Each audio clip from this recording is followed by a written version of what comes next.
Morgan with iHealthTube, and today we're visiting with Dr. Gloria Gilbere. She wrote, "I was poisoned by my body." One of the effects of that, or one of the fallouts from that, was getting fibromyalgia. Yes, absolutely. And we're going to talk a little bit about the hidden sources of nightshades, which affects people who have fibromyalgia. Yes, you and I in a previous program discussed what the nightshades include, and that is a group of foods that basically have a component, a chemical, that is called solanine or solanase, and they contain high alkaloids, which is what causes inflammation. Okay. So we don't believe scientifically that it causes it if you don't have an inflammatory condition, as we mentioned earlier, but it does accelerate an inflammatory condition, and that's anything from heart disease to gout. Well, all of that we now know is exactly, they're inflammatory conditions. And so what we don't understand most of the time is that the main group of nightshades is tomatoes. That includes tomatillos, which we use in Asian and Mexican cooking. Okay. So that's tomatoes, potatoes, any kind of potato. Peppers, that's red, green, yellow, so there goes our salsas. Yes. Right, that's okay. I make a great fruit salsa, Okay. which is in the book that I wrote about pain and inflammation. So it's tomatoes, potatoes, peppers, eggplant, Yes. paprika, cayenne pepper, and one that is not a nightshade but has the same response as far as the inflammatory response is blueberries. And I know they're very high in antioxidants, but blueberries and huckleberries have a high content of alkaloid. Do you see how you get sabotaged? Yeah, blueberries. Exactly. Who would? Oh, well, they're antioxidants. They should be good for us.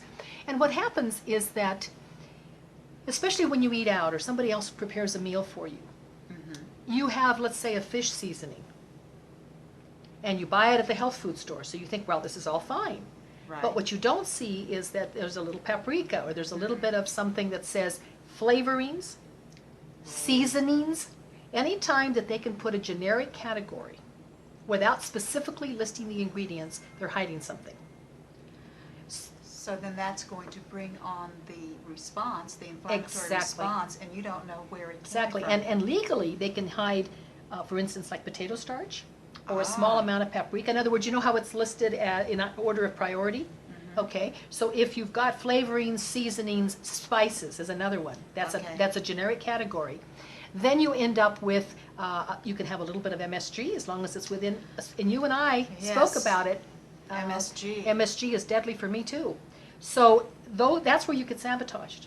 And it takes 4 to 6 weeks to get that inflammatory response out of the body. 4 to 6 I weeks. have colon hydrotherapy. That gets it out quicker because I'm on the road so much. Oh, yes. And I also created a line of supplements to help clean the colon that can be taken at higher doses for cleansing and lower doses for maintenance. And it's very important to do that and to take some herbals to support the kidney, the liver, and the lymphatic system, because when you have that inflammation, it's pushing all these substances into the lymphatic system, and the lymphatic system is supposed to get rid of cell waste. Well, it doesn't. It gets clogged up. So then you have swelling and more inflammation, and so that's why people with fibromyalgia are misdiagnosed so much.